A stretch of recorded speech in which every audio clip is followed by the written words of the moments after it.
Günaydın arkadaşlarım, hoş geldiniz, sefalar getirdiniz. Şöyle turşu kavurmasıyla güne başlıyoruz diyeceğim ama güne başlayalı çok oldu.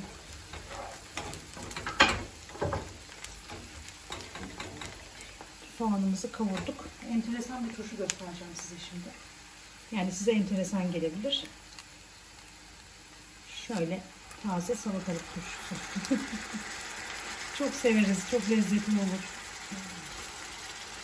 Diyeceksiniz ki o nasıl bir turşu yenir? Bilen arkadaşlarım vardır mutlaka. Salatalığı çiğden doğruyorsunuz böyle taze taze. Doğruyorsunuz. İçerisine sarımsak, tuz, pul biber. Mis gibi turşu oluyor arkadaşlar.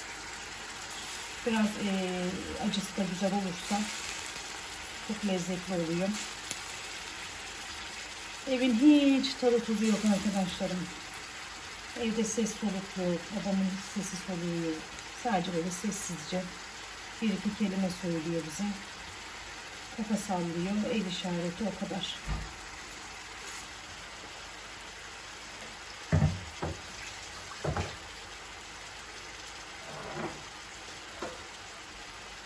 Hamdolsun bugünümüze diyelim.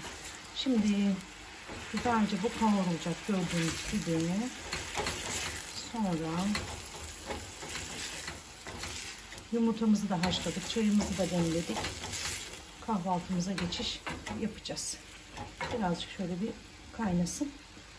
Ben de masamızı hazırlayayım. Babam uyuyor arkadaşlar.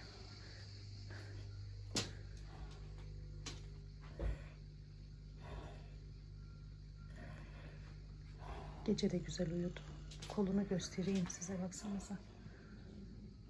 Kolumu çarptı. Şöyle bir göstereyim arkadaşlar. Salatalık turşusu. Ben çok seviyorum. Biz de çok seviyoruz. Karadenizliler seviyor ama Egeliler, Akdenizliler bunu bilmiyor anne böyle. Bilmem. Salatalık turşusunu böyle kornişon turşu olarak kavanozlarda oluyor ya. He. O şekilde yapıp kuru fasulyenin, bulgur pilavının, nohutun yanında yiyorlar. Ya da sadece böyle ortada yemeğin yanına koyuyorlar. Bizim gibi kahvaltıda turşu kavurup yiyen. Ama ben çok seviyorum. Karadeniz'de çok seviyorum. Evet, biz çok seviyoruz. Karadenizliler turşusuz yapamaz. Bir de ekmeği böyle içine Ekmeği de bandıracaksın. Ama şey arkadaşlar, turşu da bu tuzlu değil. Hani o diğer turşular gibi değil. Yani daha tuzsuz. akşam doğrayıp sabah kavuruyor. Akşam doğru, sabah kahvaltıya hazır. Böyle işte yumurtamız, domatesimiz, zeytinimiz, çayımız. Allah bin bereket versin. Hani reçel getirmemişsin ki. Reçel nerede? Şurada. Tamam. Reçel de tatlımız da olsun. Tatlı tatlı yiyelim. Buradan babamı da izliyoruz öyle. Babacığızım. Allah'ım şifa versin. Yemekleri erkenden ocağa attık arkadaşlar. Pişirdik. Çorba pişti. Şöyle mercimek çorbası yaptık.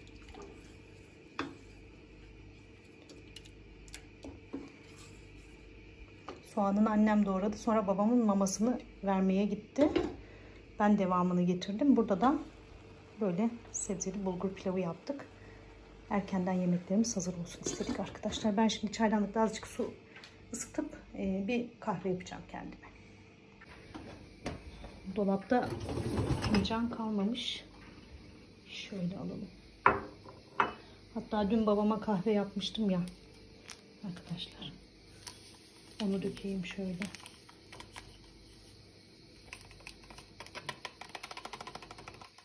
Cezveye koydum suyu da Türk kahvesi yapar gibi. Kahvemi içeyim de şu bulaşığı sonra yerine yerleştiririm. Atalım burada. Boykot ürünü ama arkadaşlarım artık birileri mi getirdi, ne oldu bilmiyorum. Evde vardı yani. Açık suyum kaynasın. Pilavım pişti. Kapattım böyle. Bir daha çaydanlıkta kaynatmak istemedim. Çaydanlıkta fazlaca su var. Tüplü arkadaşlar, böyle köyde doğalgaz yok. Tüpümüz fazla gitmesin. Ziyan olmasın yani. Şu kullanacağım bir bardak su. Fazlasını doldurmaya gerek yok.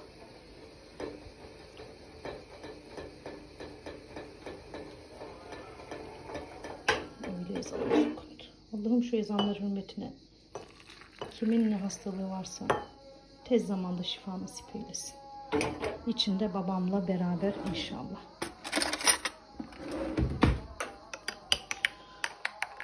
Annem burada mutfakta uyuyor. Babam yatağında uyuyor. 2 saat aralıklarla maması veriliyor babamın. Hadi gidelim.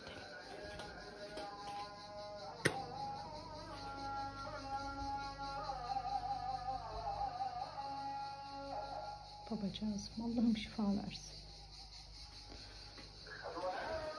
Zor, çok zor.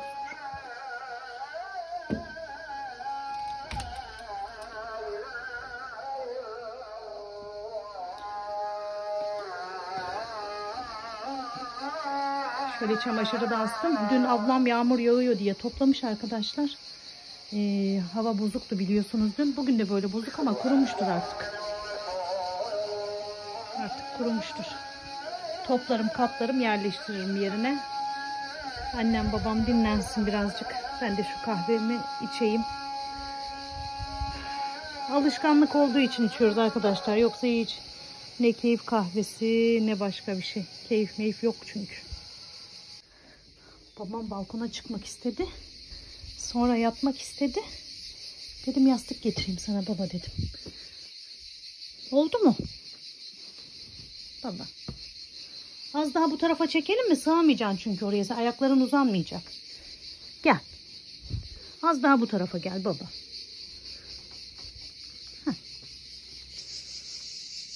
Biraz daha gel istersen. Hı? Yat hadi. Tamam ben onu hallederim.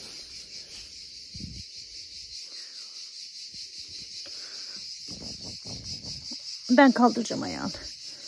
Yat hadi.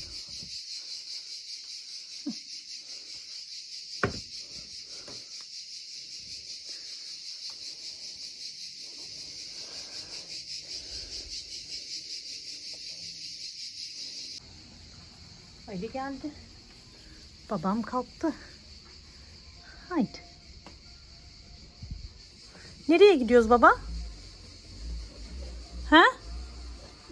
Yatmaya mı? Tamam. Odasına gidiyoruz şimdi.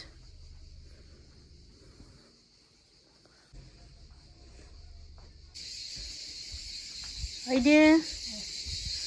Kolay gelsin. Babamı yatırıyordum. Seslendin ama.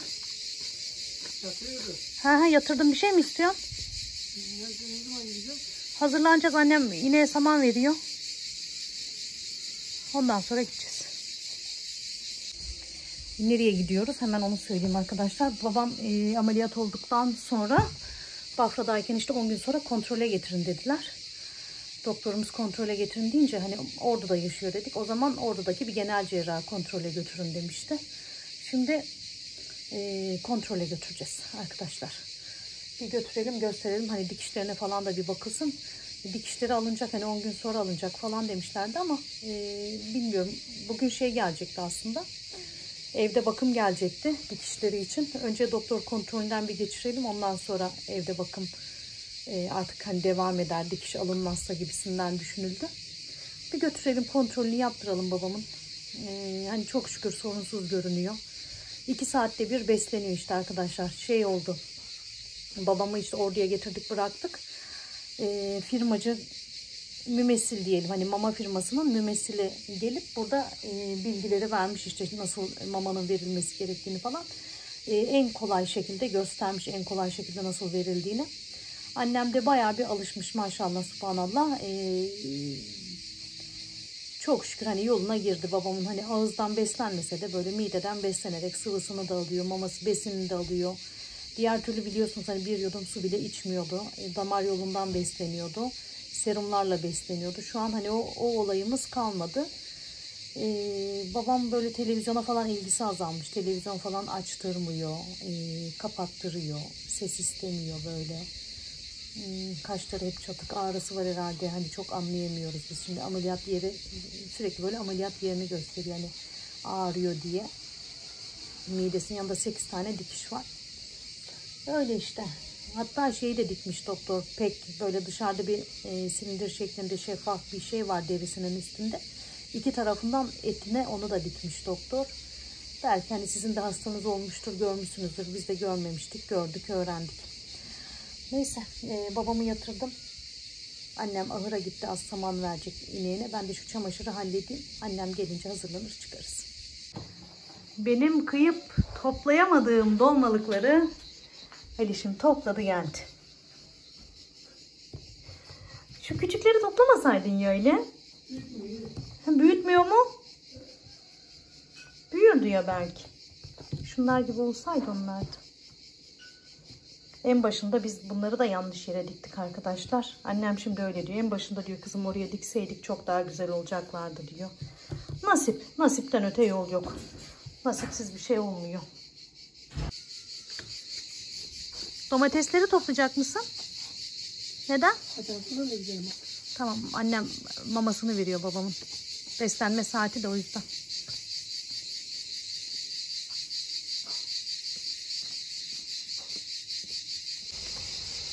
Babamı arabaya oturtturduk Ali ile beraber. Biz de çantamızı falan aldık. Gidiyoruz. Almadı. Arabada da yok anne peçete. Çöp poşeti var da peçete yok.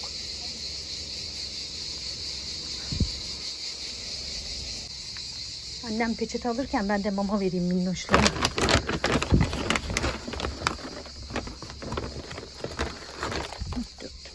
Gel. Gel kızım. Gel annem gel. Gel kızım. Gel. Neredesin? Geldin mi bile? Aferin sana. Biraz daha ekle. Bu da taze annemiz. Bebeklerimiz duruyor mu bebekler yerinde?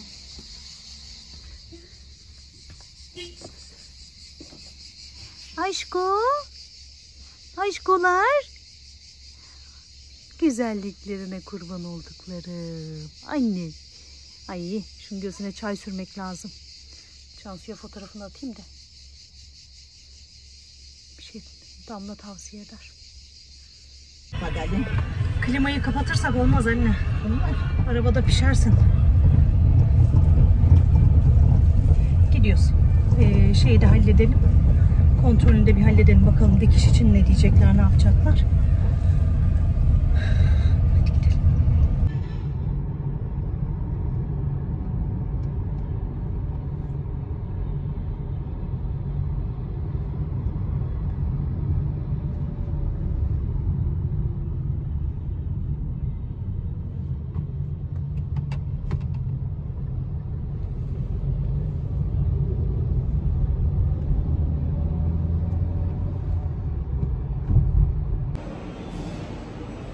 Geldi.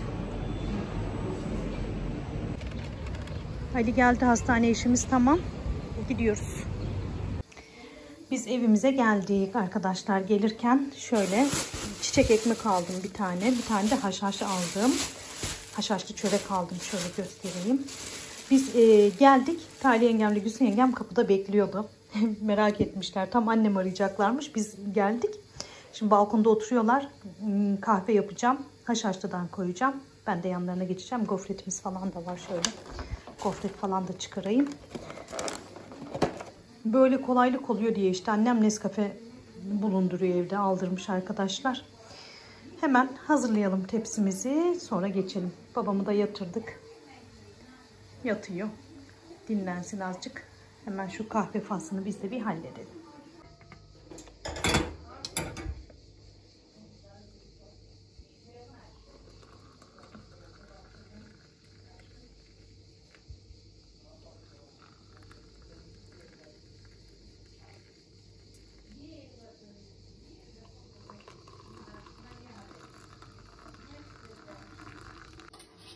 Şöyle kahvelerim hazır. Haşhaşlı ile gofreti de kahveleri verdikten sonra. Azıcık geleyim karşınıza. Babamla ileri geri geziyoruz evin içinde arkadaşlar. Babam yatacağım diyor, yatırıyorum. Kalkacağım diyor, kaldırıyorum. Nereye gideceğim diyorum. Balkona gideceğim diyor. Balkona gidiyoruz. Orada biraz peçete yırtıyoruz. Böyle biraz dudağını siliyor. Ondan sonra tekrar yatacağım ben diyor. Tekrar ileri geri derken hiç telefon elime alamadım. Hatta evden de çıkamıyorum arkadaşlar. Ben şimdi evdeyim. Annem dışarıda işlerini falan hallediyor. Yani çok sıkı takip edilmesi gerekiyor babamın.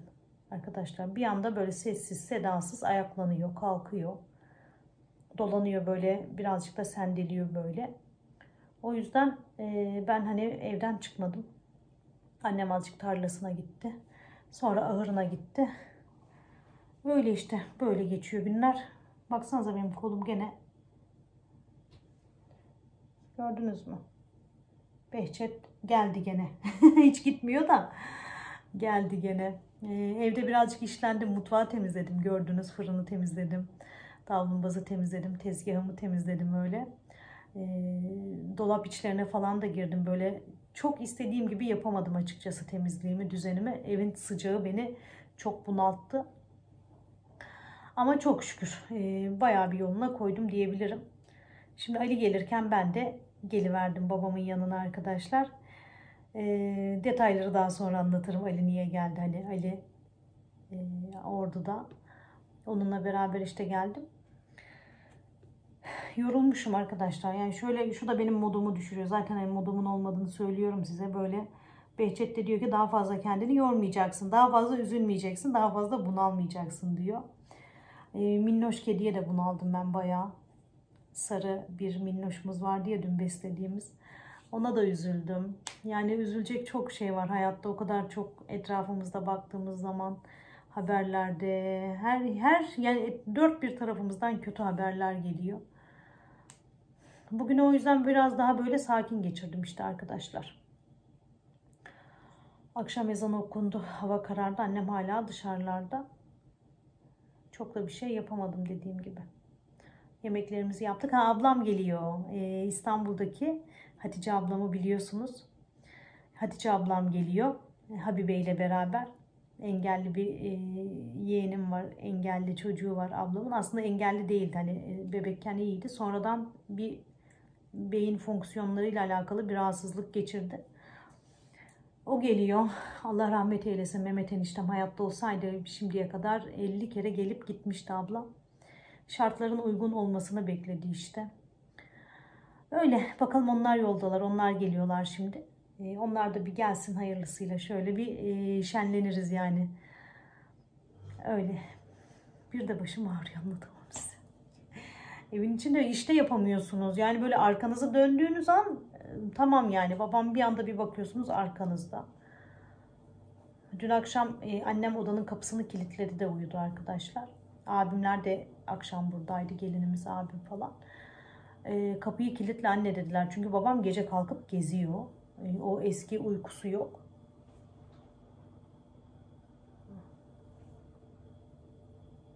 Kapı açıldı sandım da. Kapıyı kilitle dedi. Annem de işte kilitledi. Ben de odaya gittim. Yan odaya gittim yatmaya. Hemen böyle aradan bir 10-15 dakika geçti. Kapının kolu gıcırdamaya başladı. Babam açmak istedi. Annemle beraber aynı odada uyuyorlar. Annem yanında uyuyor. Öyle yani hani babacığızım Allah sağlık saat versin de biraz daha böyle takip istiyor yani. Bir bakayım ben, uyandı herhalde. Anam araba geldi.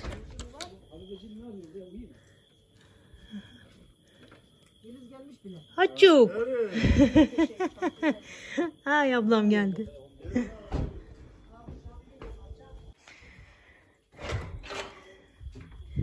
Evler şenleniyor.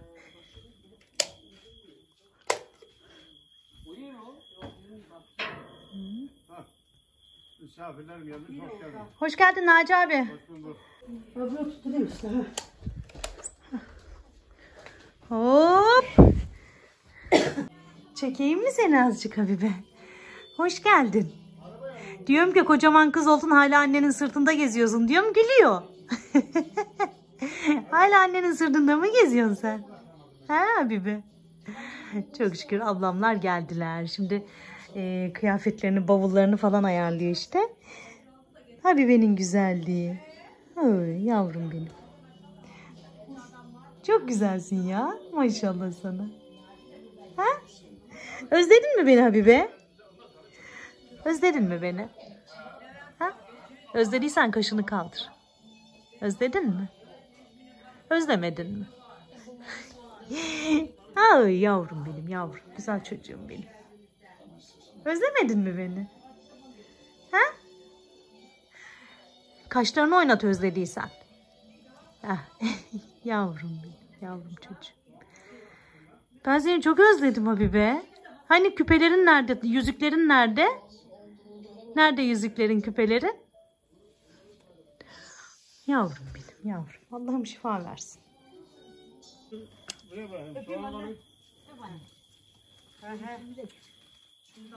Annemin gülleri bitti. Kaç kere öptünüz kız? Neydi o? Kaç kere öptünüz? Ya sen kıskanıyorsun, öperim tabii. Tövbe, hep sen buradasın ya. Kıskanmıyorum canım. 6 kere öptünüz. Mahsuscuyum, ha sen çek beni. Allah Allah.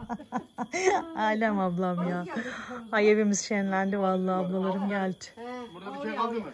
Bir karpuzu da alsana, karpuz da orada ya. He, orada mı? He, karpuz da. Şunu ya. Uyanır. Az yakışı. Baba, baba. Ne yapıyorsun? Bebek gibi. Geldim baba. He. Ha bak, bir kızın daha geldi ablam bak. Başka kim geldi? Ne yapıyorsun baba? Azrak. Ay nasıl sarılıyor bak. Görüyor musun? Ay, özlemiş seni abla. Çok özlemiş. Ya. Evet. Burası geldi burası. Özlemez mi? Ya. Ağlıyor, özlemiş de oğlum. Ağlamak yok, ağlamak yok. Ağlama baba, ağlama. Ağlamak yok. Ağlama baba. Ablam geldi bak. Baba. Çocukların geldi bak yana. Öksürme. Öksürüyor, böyle öksürüyor, var sesi kısık. Dur. Dur. Tamam baba, tamam. Kalkacaksın mı? Kalkacaksın mı? Seni? Yok yok, tamam. Gel. Kalkacaksın baba. Hadi kaldıralım da Peçete. gezdirelim seni. Gel, peçete vereyim sana. Gel. Önce ayaklarını Anne. atalım da. Ha, maması verecekmiş abla. Ha, mama saati geldi abla. Saati geldi. Baba aynen. azıcık geriye alalım da. Azıcık maman şey yap da iyi de baba ondan sonra, tamam mı? Hah. Tamam. Ağlama, bunu alma. Ha, tamam. Hı. Bak abla Baban ışık sevmiyor ya. Aynen. Abi benim de yatağı yapılıyor şimdi. Ablam peşinde gezdiriyor yatağını böyle. Ne haber abi, nasıl? Ne güzel oldu abla. Fıstık benim, fıstık. Tamam, çok iyi oldu. Ben buna şey yapacağım. Sen yerleştirirsin onu. Azıcık şişsin, geçirme yapacağım. Buna. Tamam Şimdi tamam, gidip şişsin. Şişsin iyice. Aynen tatlın ya, şişsin. Aynen. Babamın evi şenlendi. Gözün aydın baba. Dur. Kimler geldi? Kimler geldi? Ya. Neydin o? Böcek ya. Naci abim de geldi. Halamın oğlu. Çay bardaklarımı hazırladım. Hemen balkonda çay faslına geçiş yapıyoruz. Babam bir odasına geliyor. Bir balkona çıkıyor gene. Aynı düzen. Çok böyle sabit kalmıyor arkadaşlar. Kafası da ses götürmüyor sanki.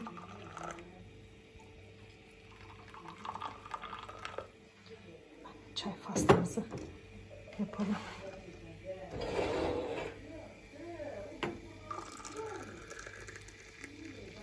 Tokat Erbaa'dan geldi ablam. Hatice ablam. Filiz ablam zaten orada. Filiz ablama uğramışlar, yemişler, içmişler. Şimdi çay faslına geçiş yapıyoruz biz de. Naci abi halamın oğlu. Ablam halama gelin yani. Mehmet eniştem Allah rahmet eylesin. Kuzenimizdi. Hemen alalım. Ben de şekersiz götürüyorum ama soracağım, bir şeker alan varsa ona göre çay kaşığını şeker alırım. Gelir de.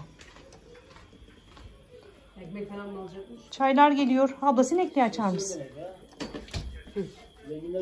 Şeker alan var mıydı? Ben şeker almıyorum yavrum. Naci abi sen şeker alıyor musun? Almaz olur muyum? Ya O şeker kullanayım. tamam. Ben şeker için Şeker getireyim mi? Kaşık falan getirmedim de Parmağımla karıştırdım. Sıkıntı yok. Yok yok şeker yok ya nasıl karıştıracağım? Parmağımla değil mi? Şeker yok. Kahvede oyun oynuyoruz. Yani arkadaşım birisi dedi ki ya lan oğlum o çayı ben içeyim. Sıkıntı yok dedi. Ya, parmağını karıştırıyor o zaman. Ya. Ben de içerim onu diyordu tamam mı? Ay, abla. Hoş geldiniz Hatçık Hanım. Hoş bulduk canım benim. Ne kadar oldu görüşmeyeli abla? En son ne zaman görüştük biz seninle? Geçen sene.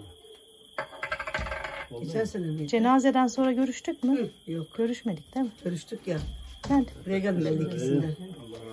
Ben burada mıydım 52'sinde ben? sana geldik ya yemek yedik ya. Dolma yapmıştım biber dolması falan. Bafra'ya mı gelmiştin? Evet o zaman görüştük.